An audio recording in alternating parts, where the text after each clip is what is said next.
encuentro entre buscadores, yo he podido asistir a todos menos al del mes de abril. Se han ido desarrollando con absoluta normalidad. Las intervenciones que ha habido han sido simplemente espectaculares y el hecho de que yo intervenga se debe exclusivamente a que Concha ha utilizado su tráfico de influencia. Se ha aprovechado de que somos muy amigos, y a partir de ahí pues me ha convencido de que podría ser de interés el que compartiera las experiencias, por decirlo de algún modo, que en el silencio he estado viviendo desde diciembre del año pasado. Hoy se cumplen 5 meses, se han cumplido ya 5 meses del momento en el que me retiré en silencio, y de hecho la última charla que la compartí precisamente en un encuentro entre buscadores que se celebró el día 4 de diciembre, hace por tanto ahora poco más de 5 meses. Como bastantes de vosotros sabéis, lo sabéis perfectamente, todavía no ando fuera de la crisálida enteramente. Estoy todavía dando algunos tumbos. A veces me siento como un bebé que está recién salido y que le cuesta trabajo andar y que se cae, pero en cualquier caso estoy en paz, estoy en mucha calma y deseando y muy gustoso de compartir con vosotros. Lo que voy a compartir no van a ser precisamente las experiencias, porque las experiencias están llenas de fenomenología. Y como ya hablamos con relación al 21 de diciembre del 2012, que quien espere fenómenos en el exterior, pues se equivoca el tiro, porque estos son procesos puramente interiores, pues de la misma forma yo no quiero ni mucho menos distraer con fenomenología. Y por tanto con lo que es una ristra de experiencias vividas que arrancaron aproximadamente el 10 de diciembre y que siguen en el momento actual. Con relación a la fenomenología, por decirlo de alguna forma, solo me dice el corazón que comparta con vosotros y con vosotras lo siguiente. Lo que hacemos por la noche, sin darnos cuenta, ya que se ha hablado de los sueños en muchas ocasiones, es lo que se denomina comúnmente viajes astrales. Los viajes astrales son viajes en consciencia, es decir, cuando estamos en la cama, seguimos físicamente en la cama. Sin embargo, hay algo de nosotros, permitidme que lo llame consciente, que cada uno lo llame como considere oportuno, que se transporta, que se traslada. Y allí donde se transporta, allí donde se traslada, percibe como si estuviera físicamente. Esto no debería extrañar, nos extraña a los seres humanos, porque estamos muy aferrados a nuestro componente físico, a nuestro componente material. Y solo en ese bendito momento del sueño se produce lo que parece un milagro, pero no lo es algo normal, y es que nos desprendamos de lo que es nuestro envoltorio, de lo que es nuestro vehículo para andar por este plano, y nos traslademos en conciencia a otros sitios, o a otros lugares, o a otros planos. Pues bien, eso que ocurre, y nos ocurre a través de los viajes astrales, con bastante frecuencia a cualquier ser humano, aunque no lo recordemos al despertarnos, aunque nos pase como a Concha o nos pase como a mí, que no nos acordamos de nuestros sueños normalmente al despertarnos, aunque no nos acordemos, los viajes se efectúan. Pues bien, las experiencias acumuladas en estos meses, lo que me han puesto de manifiesto es que, efectivamente, los viajes en consciencia, los viajes concienciales, no solamente es que sean posibles, sino que es la forma en la que muchos hermanos y hermanas, muchas entidades de muchos planos, de muchas dimensiones, se transportan, se trasladan. Y hay muchas entidades y muchos hermanos y hermanas de otros planos y de otras dimensiones que están aquí y ahora, en este mundo y en este planeta, precisamente con esos viajes concienciales, teletransportándose consciencialmente.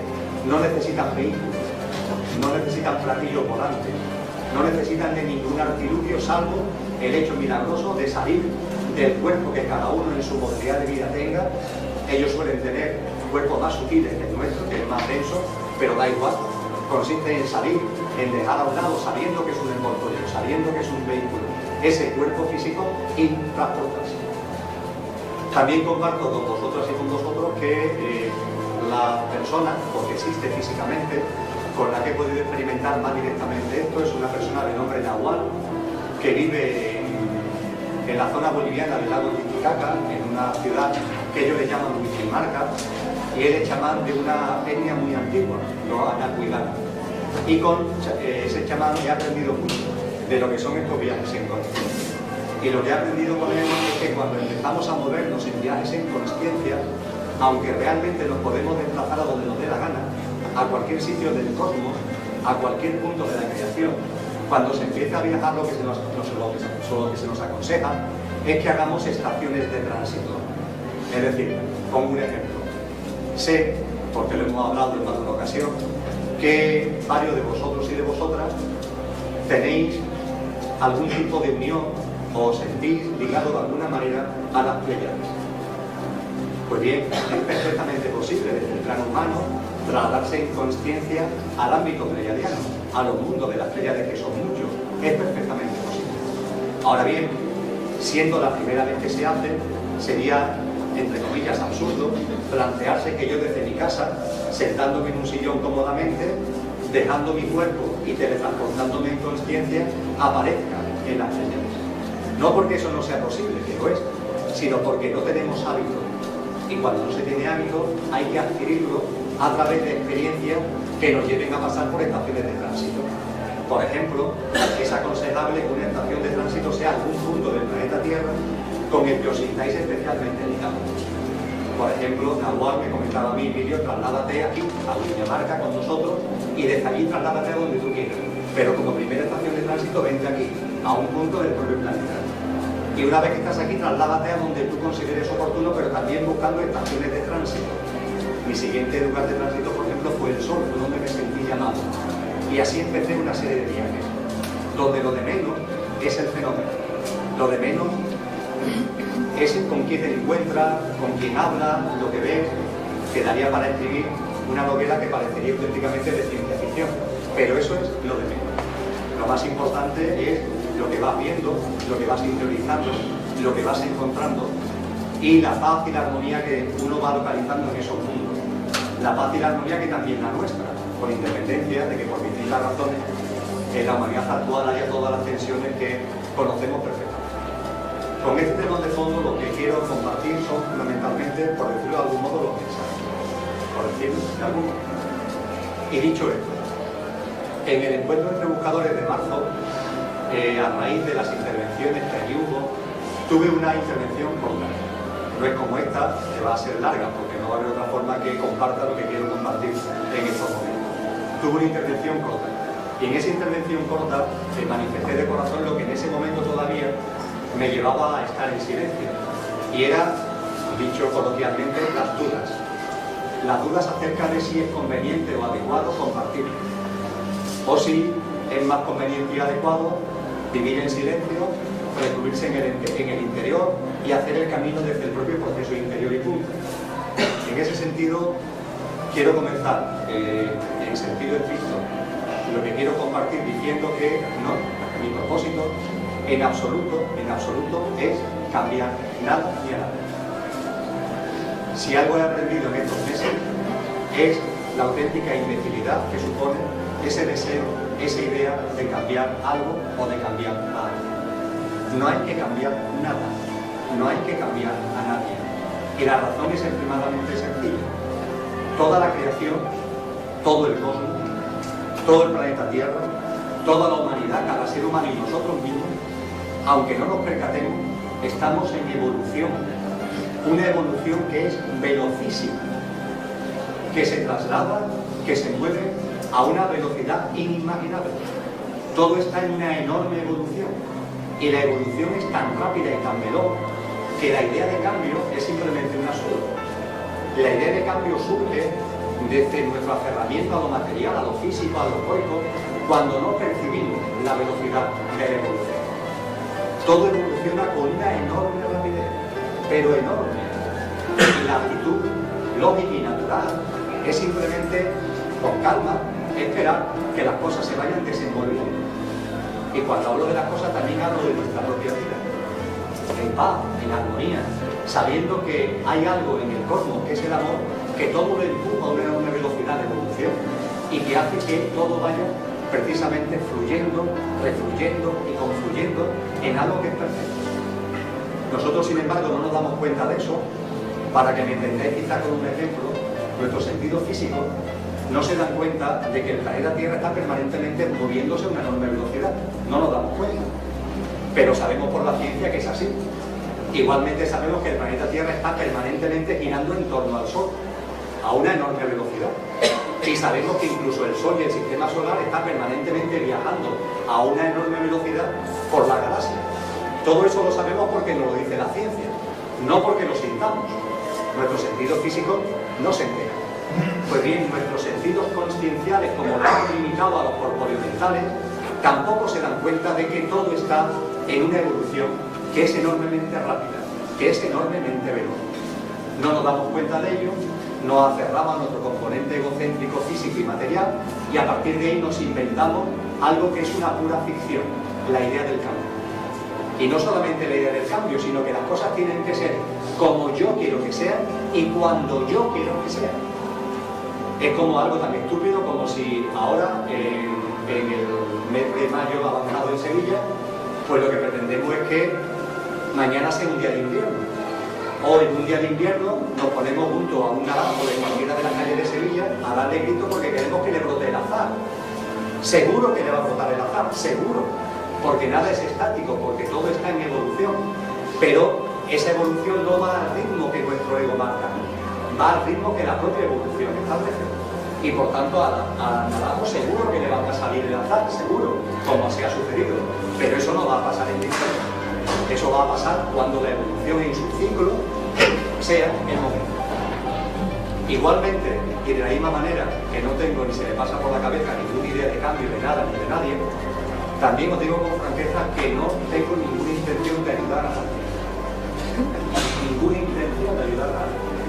Para nada, para nada. Yo el primero he hablado mucho de ayuda. He percibido con claridad de que eso es otra invención del ego. Es otra ilusión de la mente. No hay que ayudar a nadie. Por algo muy sencillo. Porque dentro de esa evolución todo es exactamente como tiene que ser. El proceso que cada uno estamos viviendo en estos momentos, cada uno de los que estamos en esta sala, está en el momento evolutivo que le corresponde. Ni antes, ni después, ni mejor, ni peor, el que le corresponde.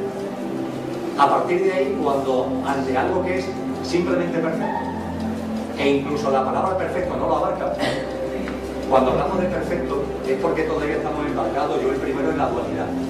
Hablar de perfecto supone pensar que hay algo imperfecto, pero realmente que no existe la imperfección, con lo que ni siquiera se puede hablar de perfecto. Las cosas simplemente es que son, es, y ese es lleva implícita la perfección, pero no es ni necesario recalcarlo, porque es que no existe la imperfección.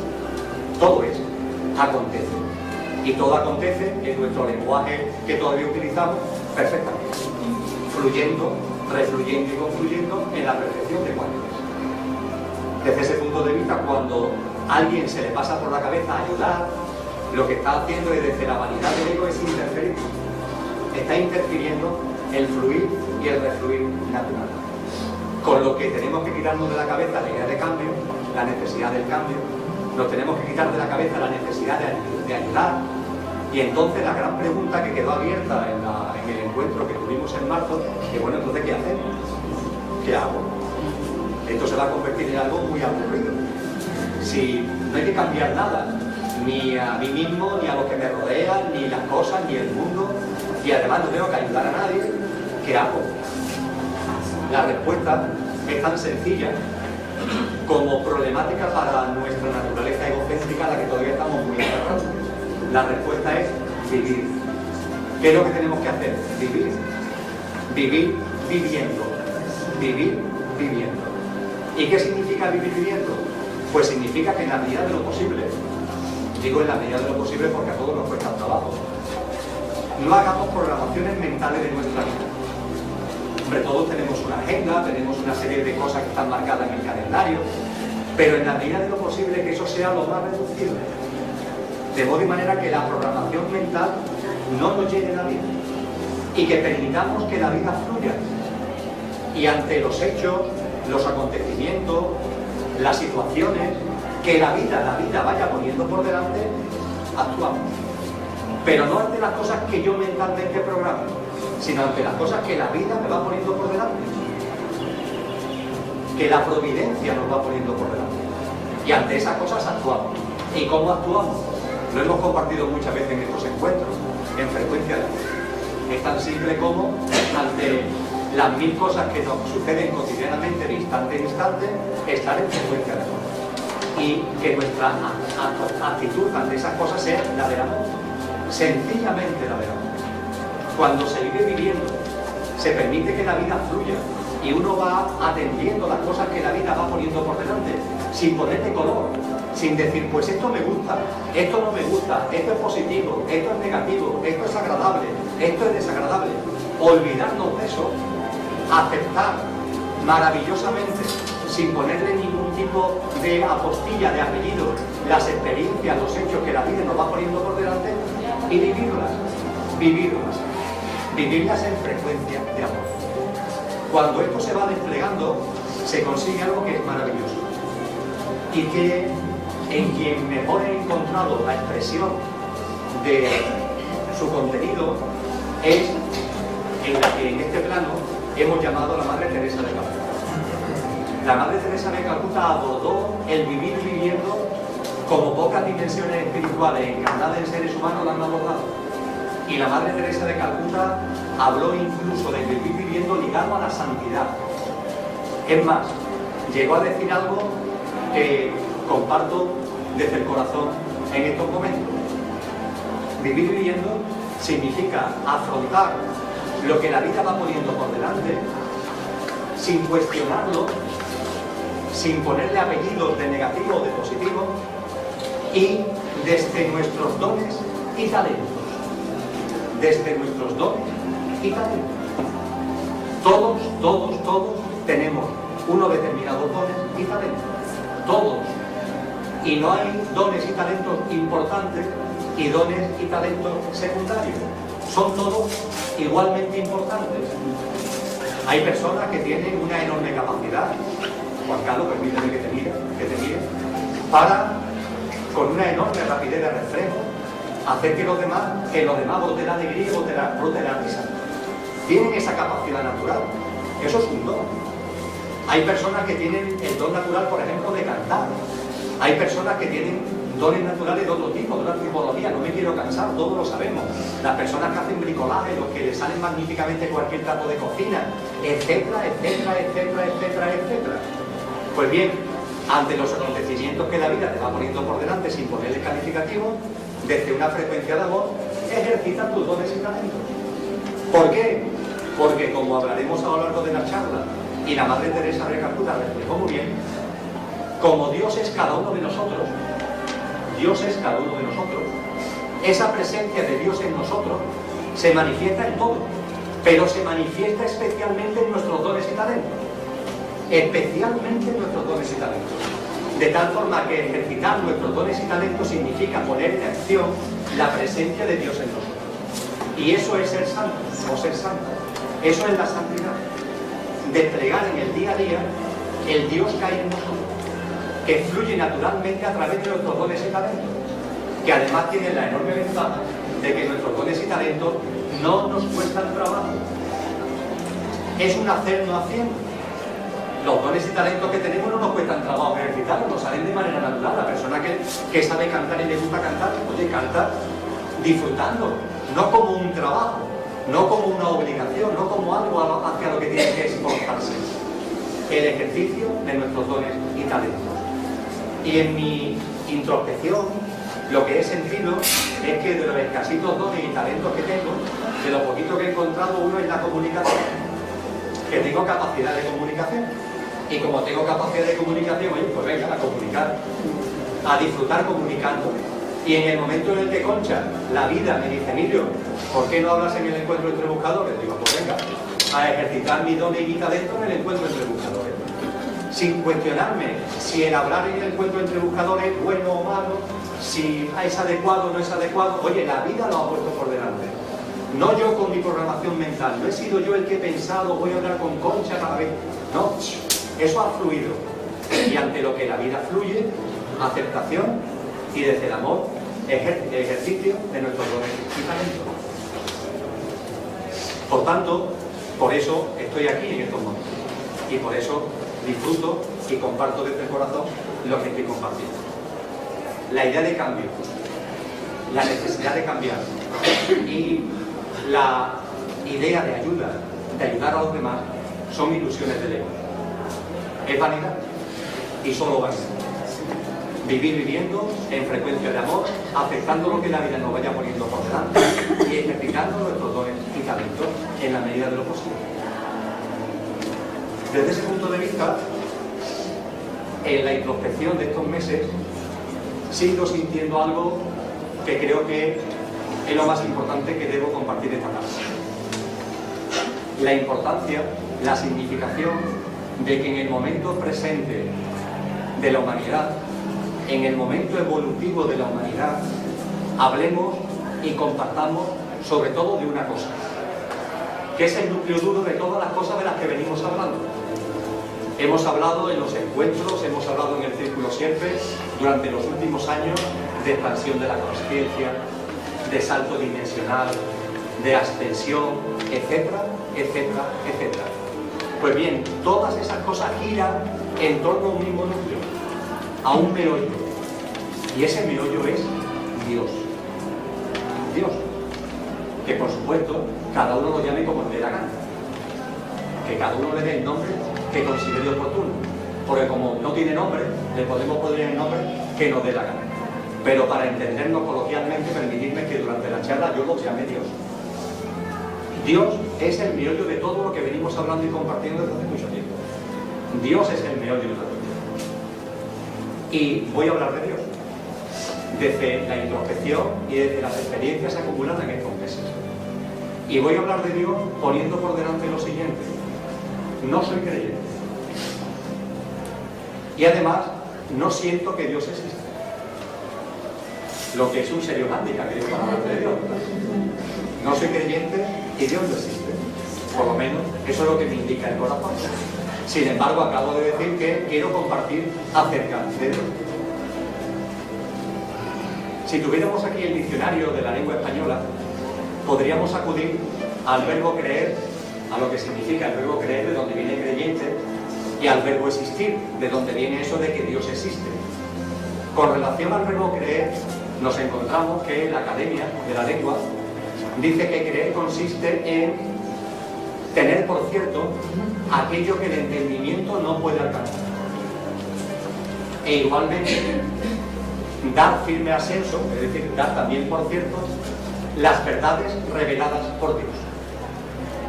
En cuanto al verbo existir, lo que nos dice el diccionario es que, aplicado a las cosas, significa ser real o verdadera. Y también tiene como significado tener vida o estar, haber o hallarse.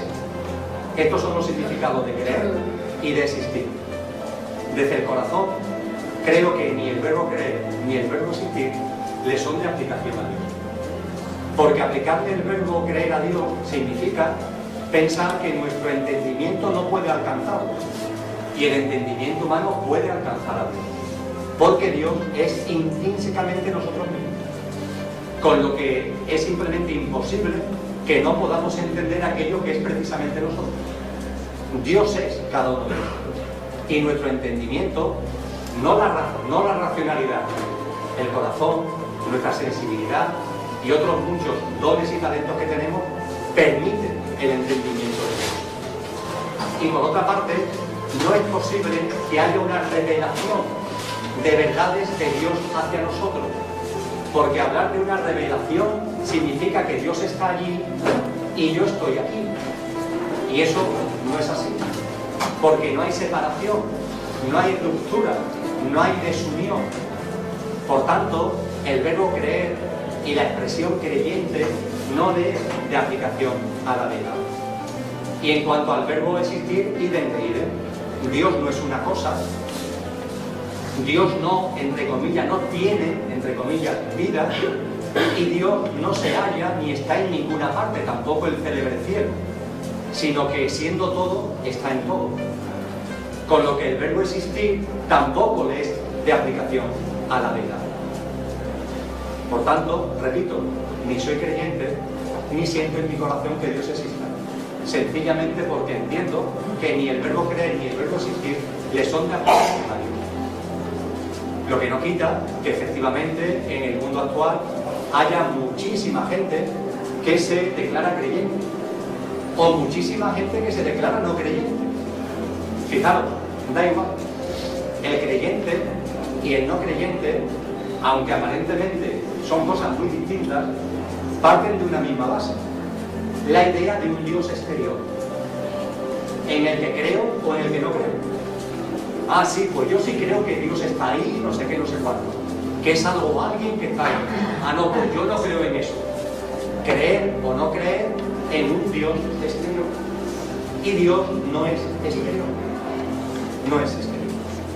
El creyente y el no creyente están estableciendo una separación ilusoria, ficticia, entre Dios y nosotros. Están generando un muro entre Dios y nosotros. Pero no hay desunión posible entre Dios y nosotros. Porque sencillamente Dios es amor. Dios es yo, y al decir yo, cada uno, todos y todo. Y como hemos en algún encuentro y en alguna charla también compartido, lo decía muy bien ese místico sufí llamado Al-Balad: Dios es yo, y yo soy Dios cuando ceso de ser Dios. Cuando ceso de ser Dios. Es decir, cuando dejo de una vez de estar aferrado a una naturaleza egocéntrica, a un ego, que es realmente lo que hacemos en nuestra vida cotidiana. Nos quitamos de la identificación del ego, nos dejamos de aferrar a una naturaleza egocéntrica y permitimos entonces sí que Dios sea yo y yo sea Dios. Eso significa tomar conciencia de nuestro ser verdadero y de nuestra naturaleza esencial, que es radicalmente divina, radicalmente divina. A partir de ahí, creo que ha llegado el momento en el que me detenga en un pasaje de los Evangelios que en estos meses me ha llamado mucho la atención y que por sincronía me ha llegado por muchos sitios, por muchos lados, hasta el punto de que un libro que me llega rebotado y como aconsejado desde fuera, incluso resulta que para eso lo tiene en casa. Y cuando hablo del libro, pero si el libro está aquí, un montón de confluencias, de sincronicidades que han puesto por delante la famosa, muy famosa parábola del hijo pródigo, de la que todos hemos oído hablar y sobre la que hay magníficos libros escritos. La parábola del hijo pródigo. Todos creo que recordamos los elementos fundamentales de la parábola, que es muy cortita. Un padre que tiene dos hijos, el mayor y el menor. Es un padre con patrimonio y el hijo menor, hay un momento determinado que dice que se va de casa, que quiere vivir su vida, que le dé la parte que le corresponde de la herencia porque él se va. Y el hijo menor se convierte en el hijo pródigo. El hijo mayor, en cambio, se queda con el padre. Pasa el tiempo y al hijo menor las cosas le van fatal. Tan fatal que toma la decisión de volver a casa del padre, pero para ser un jornalero del padre. Nunca se le pasa por la cabeza pensar que el padre lo va a comer con amor, como su hijo, y que lo va a integrar absolutamente en el seno de la familia.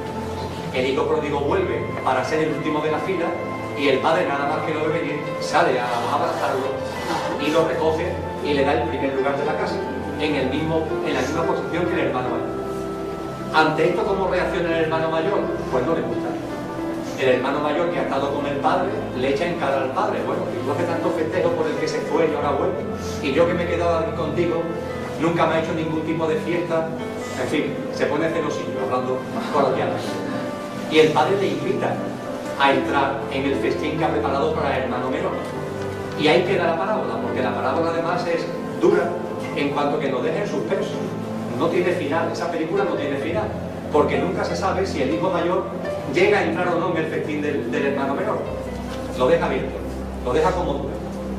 Pues bien, en esta parábola, que es muy cortita, está muy bien reflejado todo lo que quiero compartir y vengo compartiendo. El hijo pródigo, el hijo menor que se va, es lo que en la vida cotidiana refleja a aquellas personas que en libre albedrío, oye, y es maravilloso, no pasa nada, se consideran incrédulos, ateos, escépticos, agnósticos. Esos son los hijos pródigos. Son aquellos que se separan del padre voluntariamente, no quieren saber nada, se olvidan del padre, lo ignoran, olvidan el Dios que es cada uno de ellos y se convierte en hijos pródigos.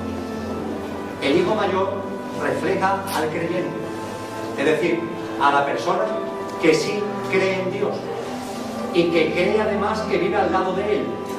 Ahora bien, como la parábola muestra, ese vivir al lado, ese vivir junto, esa posición de creyente realmente es una falacia, porque viviendo al lado del Padre no termina de conocer al Padre. Al decir que viva al lado de Dios, no termina de conocer a Dios. La prueba es que no ha sido capaz de entender el amor del Padre. Y al no entender el amor del Padre, no entiende lo que el Padre hace por el Hijo pródigo. Si conociera al Padre, si se identificara con el Padre, conocería al Padre. Y al conocer al Padre sabría que es amor. Y no le extrañaría en absoluto la reacción que el Padre tiene hacia el Hijo pródigo. Es lo que le pasa a muchos creyentes, que viviendo cerca de Dios, cumpliendo, entre comillas, lo que creen que son sus reglas, sus mandamientos, sus normas, realmente lo que hacen es separarse, no identificarse de Dios. También establecen un muro. Es un muro distinto del incrédulo, pero es también un muro el que el creyente crea con relación al Padre, con relación a Dios. Y la parábola lo que nos llama es a identificarnos no con el hijo pródigo, que normalmente es con el primero que nos identificamos cuando leemos la parábola, tampoco con el hijo mayor. Y ojo, cuando se reflexiona en la parábola, todos tenemos más de hijo mayor que de hijo menor, todos. Pero cuando se reflexiona en la parábola se ve que lo que va realmente encaminada es a que nos identifiquemos con el Padre. Porque el Padre es precisamente nosotros. El que nos demos cuenta, como dijo maravillosamente Cristo Jesús en el Evangelio de Juan 10:30, el Padre y yo somos uno. O para ser más estrictos, sus palabras reales, yo y el Padre somos uno.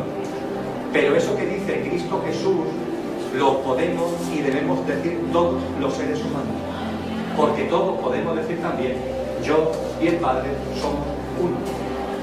Hay un sacerdote dominico, septagenario, que en internet tiene alguna cosa escrita que se llama Fray Marcos, que tiene una poesía, una meditación a modo de poesía muy breve, que es una auténtica maravilla, que comienza precisamente con esta frase de Cristo Jesús: yo y el Padre somos uno.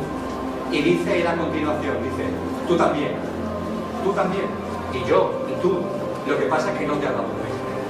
Eso es lo único que ocurre, que no nos hemos dado cuenta.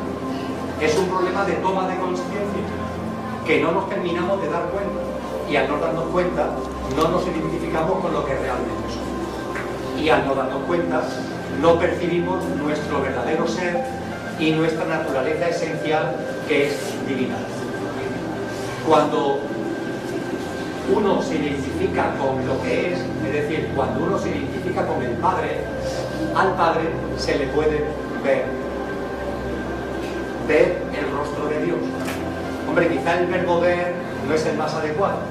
Sentirlo, percibirlo, entender su naturaleza, que es la nuestra, radicalmente la nuestra, comprobar que efectivamente eso es amor, que es lo que somos nosotros, y comprobar cuáles son los atributos y las cualidades de ese Dios que es nosotros.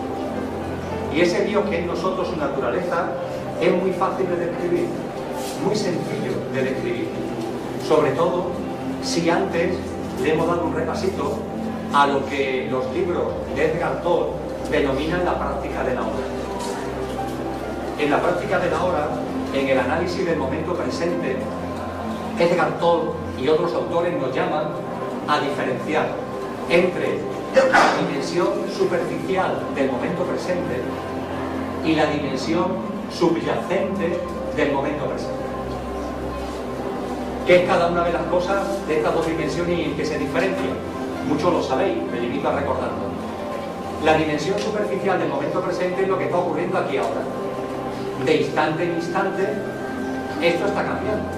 Mis manos se están moviendo, mi cabeza, los abanicos están en movimiento, las posturas, nuestra forma de estar sentado en la silla. Estamos permanentemente en cambio. El ruido que hay en la calle, todo está en mutación. El momento presente se caracteriza por su inestabilidad. Muta de instante en instante.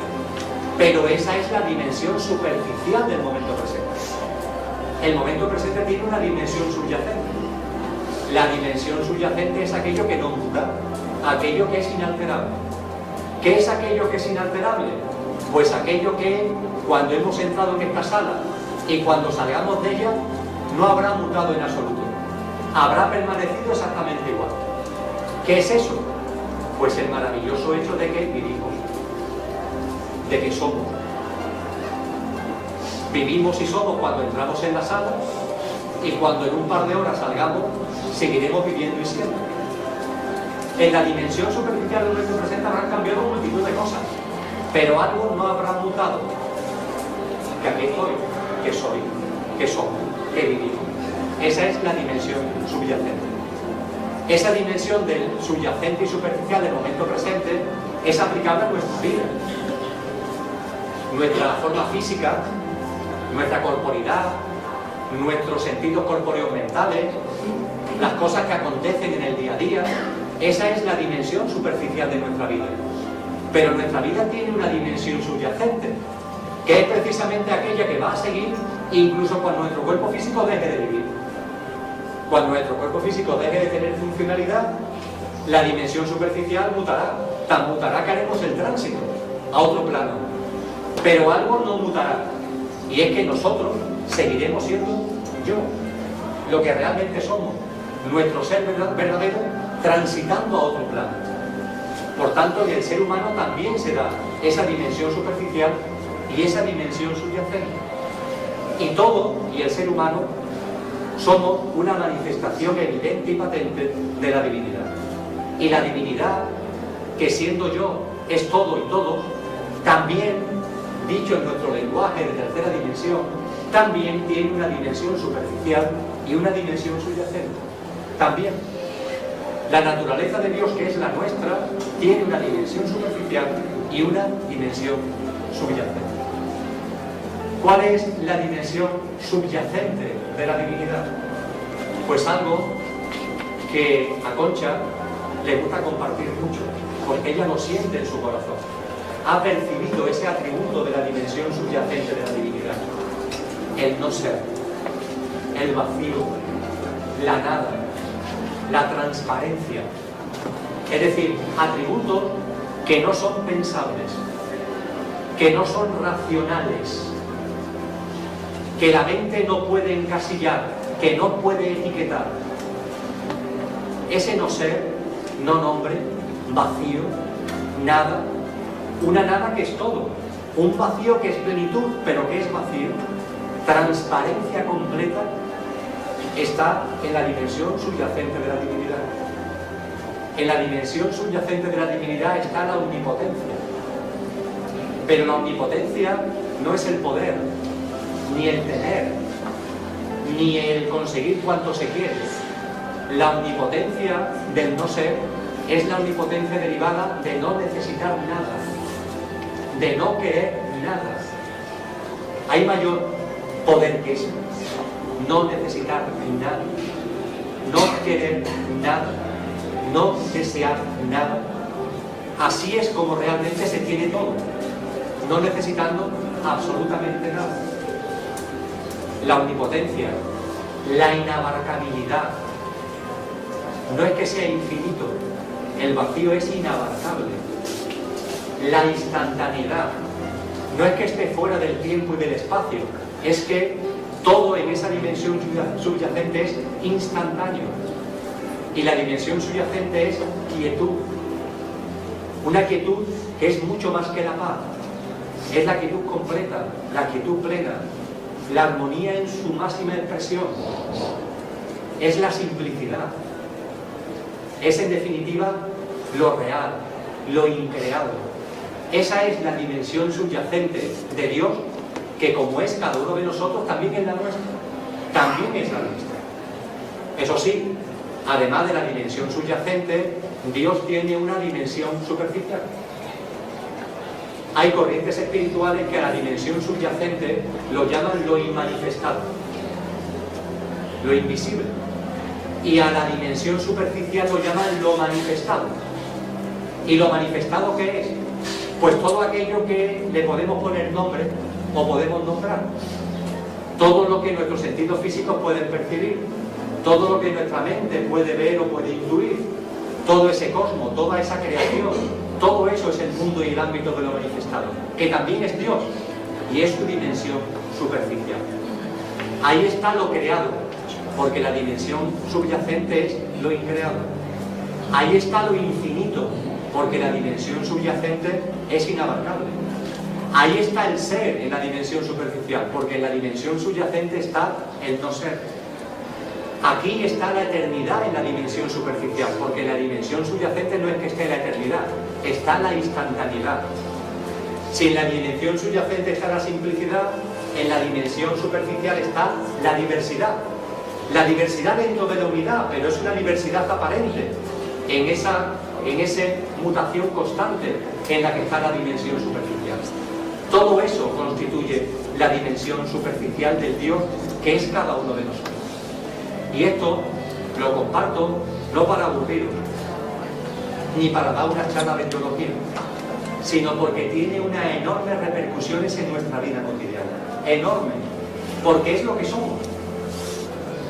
Cuando acabo de describir la dimensión, la naturaleza de Dios, describirla muy esquemáticamente, vamos, muy torpemente, la dimensión inmanifestada o subyacente y la dimensión manifestada o superficial, no estoy describiendo algo que esté allí en el quinto pino, no estoy describiendo algo que esté en el cielo, nos estoy describiendo a nosotros mismos.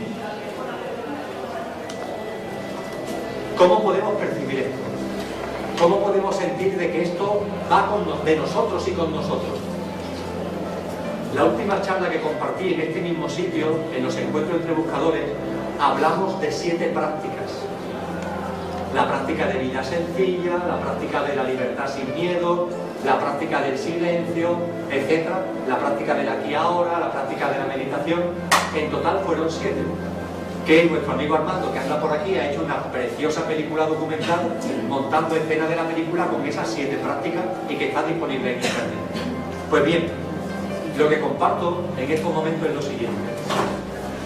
Cuando realizamos, por ejemplo, la práctica del aquí y ahora, cuando cualquiera de nosotros está sintiendo en su interior la importancia de vivir en el aquí y ahora, ¿qué es lo que está pasando en nuestro interior? Lo que está pasando es que estamos recordando que Dios es nosotros. Estamos recordando nuestra naturaleza divina y esencial. Y como la dimensión subyacente de nuestra naturaleza divina y esencial es la instantaneidad, en esta dimensión superficial en la que nos estamos moviendo, lo que nuestro corazón nos pide es vivir en el aquí y ahora, porque es lo que más se aproxima a nuestra naturaleza esencial. Cuando en esta dimensión superficial, cuando en nuestro día a día lo que sentimos, por ejemplo, es la necesidad de buscar espacios de silencio, lo único que está ocurriendo es que estamos recordando nuestra naturaleza esencial y divina, que como en su dimensión subyacente es silencio, es quietud. Nosotros en nuestra dimensión superficial lo que queremos es acercarnos a esa quietud que forma parte de nuestra naturaleza subyacente divina. Y así podríamos seguir. Es decir, lo que en nuestra vida cotidiana, como consecuencia de nuestra expansión conciencial, de nuestro proceso evolutivo, estamos sintiendo, tiene nombre. Tiene nombre. Lo que estamos sintiendo es ni más ni menos, es que al recordar nuestra naturaleza esencial, queremos que nuestra vida se aproxime cada vez más a esa naturaleza esencial y divinal que tenemos. Es así de sencillo. Con lo que la importancia de prácticas como la de la vida sencilla, habrá algo más simple que el vacío, algo más simple que esa dimensión subyacente de la divinidad, que es la simplicidad plena. Pues cuando nos vamos acercando a esa dimensión subyacente, a nuestra auténtica naturaleza, brota de nuestro corazón lo que nos dijo San Francisco de Asís: necesito poco y lo poco que necesito lo necesito poco. ¿Quién puede decir de corazón que necesita poco y que lo poco que necesita lo necesita poco? Pues una persona, un ser humano que está recordando su naturaleza divina. Porque esa naturaleza divina es la simplicidad absoluta. Y esa simplicidad absoluta tiene la omnipotencia de no necesitar nada, de no querer nada. Y los seres humanos que eso lo empiezan a sentir interiormente la necesidad de desalojar muchas cosas, de vaciarse, de desasirse, de dejar a un lado tantas capas y tantos líos en las que nos hemos metido. Eso es consecuencia de un proceso conciencial maravilloso en el que estamos recordando lo que realmente somos, que Dios es cada uno de nosotros. Ahora bien, en nuestro proceso evolutivo, todavía esto lo solemos olvidar. Todavía olvidamos con frecuencia que Dios es intrínsecamente cada uno de nosotros. Y con demasiada frecuencia nos instalamos en la idea de un Dios exterior. Un Dios que no es nosotros. Un Dios que está allí separado de mí. Y permitirme que durante unos minutos ponga en común, todos lo sabemos, pero que ponga en común las consecuencias que esto tiene. Que no son consecuencias teóricas, sino prácticas en nuestra vida. Porque, como voy a intentar compartir, la separación de Dios, la separación de nuestra naturaleza divinal, es la causa y el origen del sufrimiento. El sufrimiento humano no tiene otra razón de ser, no tiene otro origen ni otra causa que la separación, eso sí, en libre albedrío, como consecuencia de nuestro proceso evolutivo, de la separación que estamos haciendo de nosotros mismos, es decir, del Dios que es cada uno de nosotros. A eso voy. Para llegar a ese punto, vuelvo a la idea del Dios exterior. Cuando nos instalamos, creyendo o no creyendo, me da igual, en la percepción de Dios separado de Dios, eso hace que inmediatamente nos olvidemos de nuestro verdadero ser y de nuestra naturaleza esencial y divinal. Se produce el gran olvido. Olvidamos lo que somos.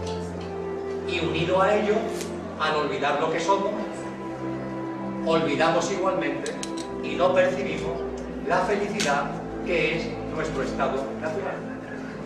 Porque nuestro ser verdadero vive en la felicidad. Su estado natural es la felicidad. Pero claro, al instalarnos en una percepción del Dios exterior, olvidamos nuestra naturaleza divinal y nuestro verdadero ser y no percibimos la felicidad que está permanentemente en nosotros. Y esto tiene consecuencias.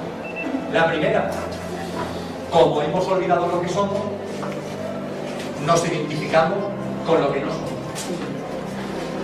Nos identificamos con lo material, con lo físico, con lo corpóreo.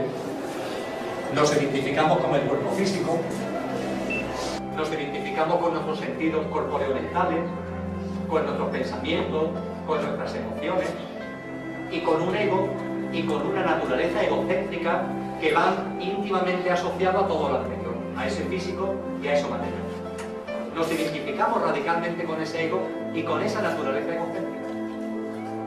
Y en más, al identificarnos con una naturaleza que no es la nuestra, que es divinal, al identificarnos con la naturaleza egocéntrica, inmediatamente sucede algo más, que es tremendo. No percibimos nuestro verdadero ser, no percibimos nuestra naturaleza esencial y divinal, nos identificamos con un ego, nos identificamos con una naturaleza egocéntrica, y esa naturaleza egocéntrica, ¿a qué nos llama? A lo que hacemos todos los días, la búsqueda del bienestar. Nos lanzamos hacia afuera de nosotros mismos buscando el bienestar. Que vamos a reconocerlo, es lo que hacemos todo el día, desde que nos levantamos hasta que nos acostamos y también cuando estamos durmiendo. Buscar el bienestar. Como no percibimos la felicidad que es nuestro estado natural, nos lanzamos fuera a buscar, fuera de nosotros mismos, al mundo, hacia los demás, a buscar el bienestar. Es una contradicción, porque la felicidad, que es el bien ser, la tenemos incluida en nosotros. Pero como lo hemos olvidado, nos lanzamos fuera buscando el bienestar. No percibimos el bien ser y nos lanzamos fuera buscando el bienestar.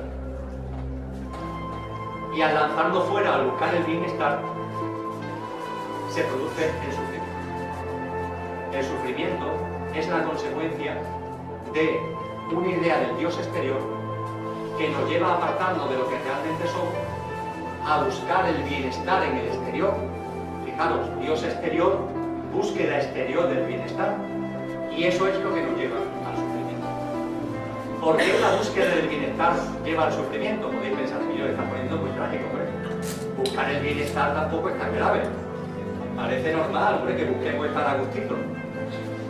La búsqueda del bienestar parte del olvido de lo que somos.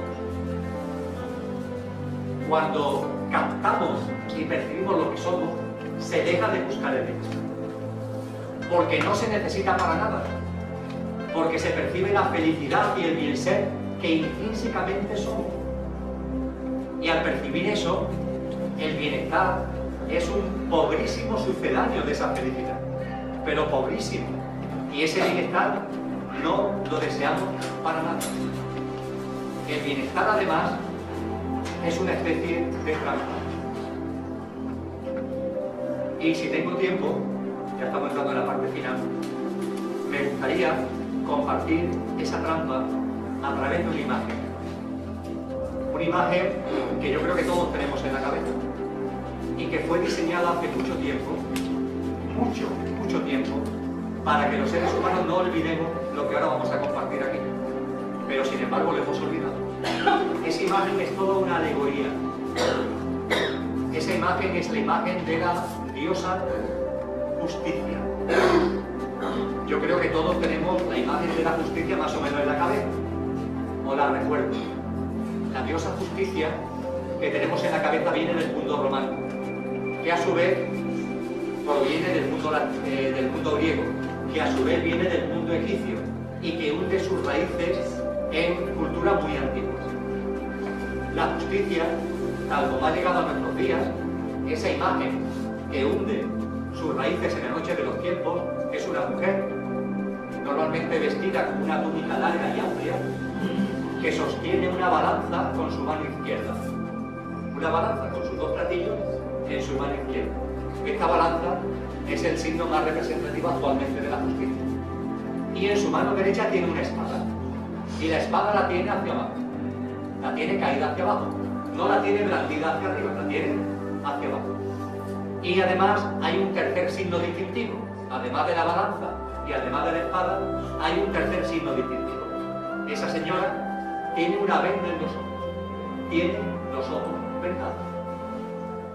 Esta imagen es una alegoría maravillosa de lo que voy a compartir. Y fue diseñada para que no olvidáramos lo que vamos a compartir ahora.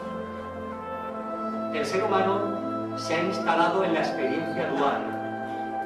Desde nuestro olvido de lo que somos, nos hemos instalado en una naturaleza egocéntrica. Esa naturaleza egocéntrica nos lleva a buscar el bienestar desde una perspectiva de experiencia dual. ¿Qué significa esto de experiencia dual? Que ante todo lo que sucede en el día a día, lo etiquetamos de bueno o de malo. Todo, positivo o negativo, agradable o desagradable, bueno o malo, me gusta o no me gusta, bienestar o malestar, todo. Nos hemos acostumbrado a poner siempre un sello a lo que sucede, una marca dual, en base a un dualismo. Pues bien, esa balanza, con sus dos platillos, representa la experiencia dual en la que vive el ser humano, que por eso tiene los ojos vendados, porque al vivir en esa experiencia dual vive ciego, vive viviendo una ficción, un sueño, como decía Calderón de la Barca, vive en una ensoñación, la ensoñación de la experiencia dual. ¿Y qué es lo que hacemos? Que en nuestro día a día, las cosas que nos suceden, las vamos poniendo en el platillo de la izquierda o en el platillo de la derecha. Ah, esto me gusta. Ah, pues esto no me gusta. Ah, esto sí lo quiero. Ah, pues esto no lo quiero.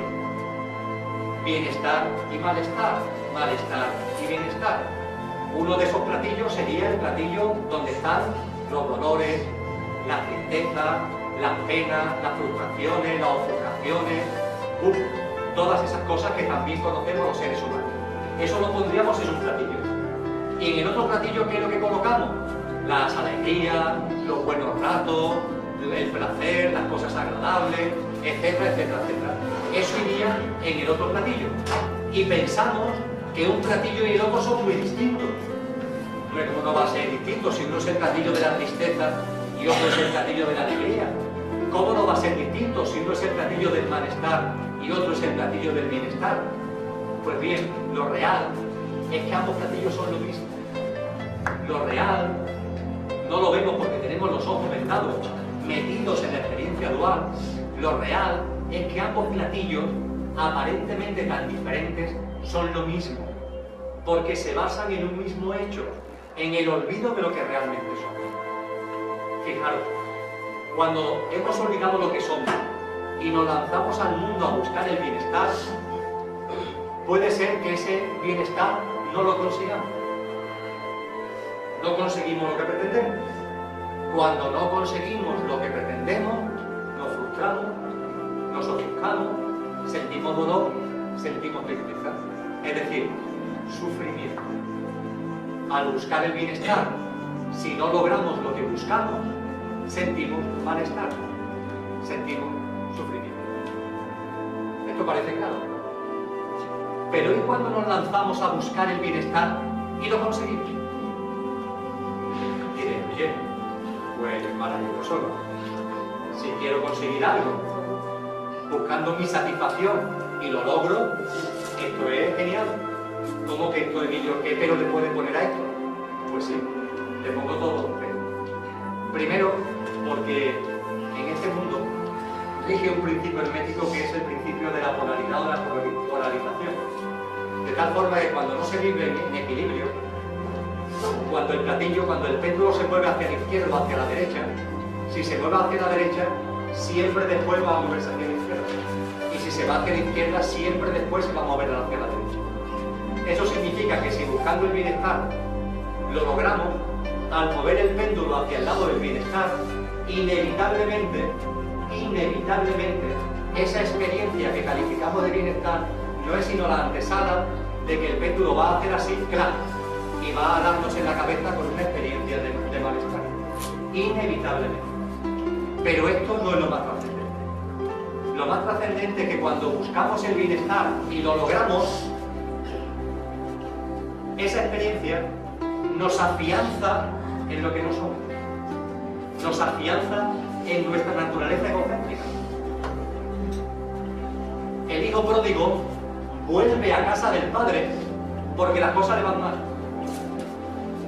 Cuando se siente malestar, la toma de conciencia se produce.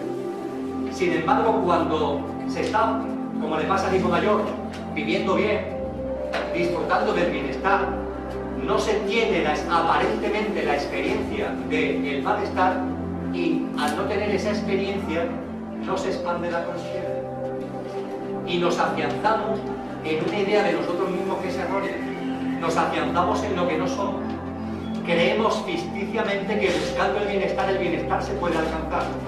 Y desgraciadamente, cuando creemos eso, cuando pensamos eso, cuando de verdad hemos interiorizado que el bienestar es una invención de la mente, realmente puede asentarse en nuestras vidas, eso de verdad no es sino el preámbulo de un enorme sufrimiento. Es una fuente continua de sufrimiento. Lo estamos afianzando y apalancando en una percepción de nosotros que no es real.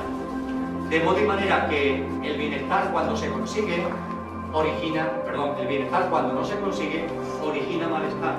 Pero el bienestar cuando se consigue es también fuente y preámbulo de malestar. De modo y manera que, si bajamos a la calle 7, que está aquí al lado, y explicándole lo de la balanza, le preguntamos a cualquier persona, ¿dónde está el sufrimiento? Le explicamos la balanza, le explicamos los dos platillos, le explicamos el platillo de las tristezas y el platillo de las alegrías, y le decimos a continuación, ¿dónde está el sufrimiento? Las personas normalmente que nos van a responder en el platillo de las tristezas. Pues no, el sufrimiento es toda la balanza. Es la balanza en su integridad. Todo aquello que vivimos desde lo que no somos, todo aquello que vivimos apartado de nuestro verdadero ser, todo aquello que vivimos desde una naturaleza que no es divina, sino que es egocéntrica, es fuente de sufrimiento. El malestar y el bienestar, aparentemente tan distintos, tienen un mismo punto de arranque, el olvido de lo que somos, y tienen un mismo punto de destino, el sufrimiento. El sufrimiento humano se debe a la idea,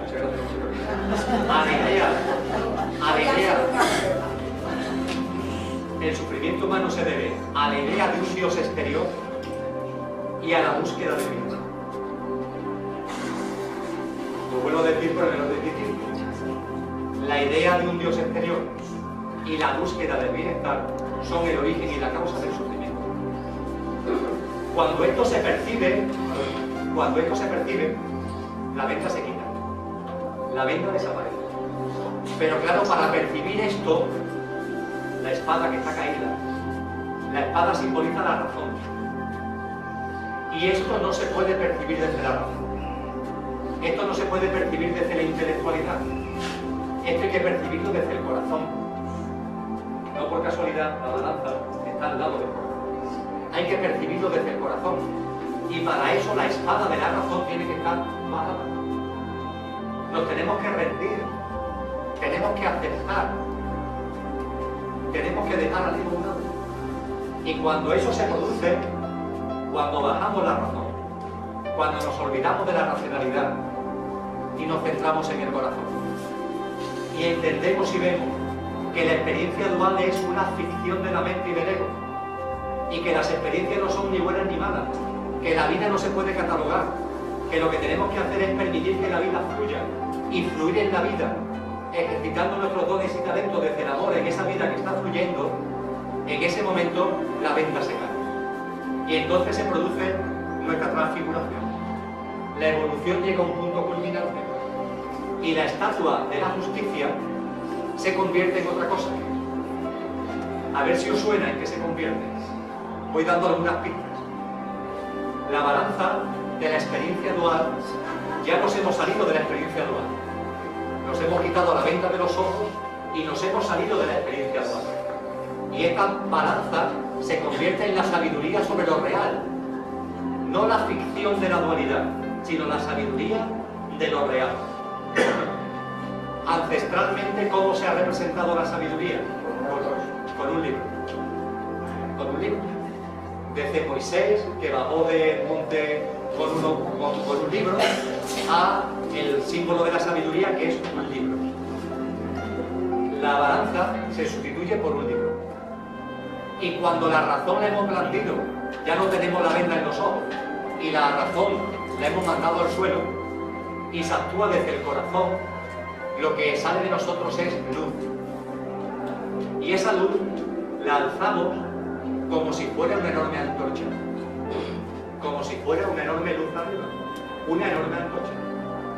La balanza se ha convertido en un libro y la espada abajo se ha convertido en una antorcha hacia arriba. ¿Os suena? Es la estatua de la libertad. Y los que diseñaron la estatua de la libertad sabían lo que hacían. Sabían que ahí está la formulación alegórica de la transformación de la diosa Justitia en la libertad. Y la libertad es sobre todo y fundamentalmente la ausencia de miedos. Para que la venda caiga, para que el corazón actúe, para encontrar lo que verdaderamente somos, para salir de nuestra naturaleza egocéntrica y captar nuestro verdadero ser, es imprescindible vivir en libertad. Y la libertad es la ausencia de miedo. Lo hemos compartido ya en charla hace mucho tiempo, ¿verdad? Fijaros, en nuestro idioma español, las palabras tienen mucho juego conciencial. Lo hemos utilizado muchas veces. No sé, por ejemplo, eso tan maravilloso de que la soledad es la edad del sol, lo cual habla mucho a favor de la soledad. Y otros muchos guiños que nos hace nuestro idioma. Pero permitidme que aquí me vaya al idioma inglés, para hablar de libertad y para hablar de miedo. La expresión libertad en inglés es una palabra que yo creo que conocemos la mayoría, que es freedom. Freedom, libertad. Este término tiene una raíz ancestral indoeuropea y su origen es una palabra indoeuropea cuyo significado, fijaros, es muy bello, es amar, amor, con lo que libertad procede de amor. Fijaros qué cosa más bella. Pero es que hay una cosa más curiosa todavía. De ese término inicial de raíz indoeuropea, al igual que surge la palabra libertad en inglés freedom, surge otra palabra que se construye gramaticalmente como contraposición a la otra, poniéndole una A por delante. Se le pone una A por delante y es lo contrario a la libertad. Esa palabra es afraid se escribe en inglés, que es lo antagónico a la libertad. Freedom y afraid. Free y afraid. La A por delante como contraposición. De modo y manera que en el inglés la palabra freedom tiene una contraposición en la palabra afraid. Y de la misma forma que freedom significa libertad, afraid significa miedo.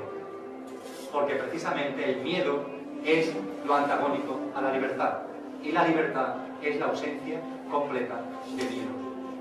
Cuando vivimos en libertad, cuando somos capaces de abandonar los miedos, las autolimitaciones mentales, estamos en condiciones de empezar a percibir lo que realmente somos. Estamos en condiciones de empezar a percibir nuestra naturaleza divinal y nuestra naturaleza esencial. A partir de ahí, la naturaleza egocéntrica se va diluyendo, vamos tomando en nuestra vida cotidiana prácticas de modo innato, que son consecuencia, la dimensión subyacente y la dimensión superficial, son reflejo de lo que realmente somos, la vida sencilla, el aquí y ahora, el silencio, etcétera, etcétera, y de esa manera vamos recuperando nuestra esencia. Nos vamos saliendo de nuestra experiencia dual y vamos recordando nuestro verdadero ser. El esquema expresado tal como lo estoy expresando no puede ser más sencillo. Todo tiene su base en la percepción de la divinidad. Todo tiene su base en Dios. Empezar a darnos cuenta de que Dios es yo, y Concha, y Cristina, y María Jesús, y Javier, y Pepi, y Mati, etcétera, etcétera, etcétera. Y que Dios es todo. Y que yo soy Dios cuando ceso de ser yo. Es decir, cuando me identifico de una vez con el Padre. Cuando de verdad puedo decir yo y el Padre somos uno. Cuando me aparto de la naturaleza egocéntrica, cuando dejo de identificarme con el ego, con todo lo que ello supone, y plenamente vivo como lo que soy. Y eso significa, desde luego, vivir sin miedo. Como esto no lo solemos hacer, y termino, como esto no lo solemos hacer, ¿qué es lo que sucede? Que estamos en permanente huida del sufrimiento. La búsqueda del bienestar es una huida permanente del sufrimiento. La obesidad que tantas personas tienen se debe a que comen mucho, porque en el comer tienen una forma de huir del sufrimiento. Muchas de las cosas que compramos las compramos huyendo del sufrimiento. Estamos todo el día huyendo del sufrimiento, en lugar de coger el toro por los cuernos y ir a las raíces verdaderas del sufrimiento, que están en el olvido de lo que somos. Punto y final. En la idea del Dios exterior y en la búsqueda del bienestar. Punto y final. Esa es la fuente del sufrimiento. Pues no lo aceptamos y estamos en permanente huida del sufrimiento. Y como huimos del sufrimiento, en esa huida que es una permanente carrera adelante, que solo lleva a más sufrimiento, en esa carrera loca nos hemos inventado dos necesidades. La necesidad de hacer muchas cosas, lo propio del ego, y la necesidad del cancho, que son dos ficciones del ego. La necesidad de hacer muchas cosas, cuanta más mejor para realizarnos en ellas, para realizarnos. Dios que es yo necesita realizarse en algo. Mi naturaleza divina necesita realizarse en algo. Mi naturaleza divina se expresará, se manifestará fundamentalmente a través de los dones y talentos en la vida cotidiana. Pero realizarse ¿a cuenta de qué? Lo cierto, lo real, es que no es necesario que hagamos nada, salvo vivir. Y hacemos cualquier cosa menos vivir. Y lo cierto es que no tenemos que construir ni destruir, ni levantar ni tirar, ni hacer ni deshacer. Es que todo es que todo acontece, y en ese acontecer y en ese ser va implícita la perfección. Y cualquier cosa que hagamos es como querer hacer bricolaje, como yo que soy un torpo, queriendo hacer bricolaje en una casa que es sensación. Lo único que voy a hacer es estropear la casa. Pero nuestro ego le resulta inadmisible la innecesidad de hacer. Y le resulta inadmisible porque su propia razón de existir se basa en la necesidad de hacer muchas cosas. Y al igual que nos instalamos en la necesidad de hacer, nos instalamos en la necesidad de cambio. Y como decía al principio, no hay nada que cambiar porque todo está en permanente evolución. Lo que tenemos que hacer es fluir. Permitidme un ejemplo. Es como si, para ir a Madrid, pudiendo o estando en el AVE, que nos va a llevar a 300 kilómetros por hora a Madrid, no nos damos cuenta que estamos en el AVE y decimos, hay que ver que tenemos que ir a Madrid, Dios mío, y tenemos que ir andando. Bueno, ¿cómo que andando? El AVE fluye, ¿no?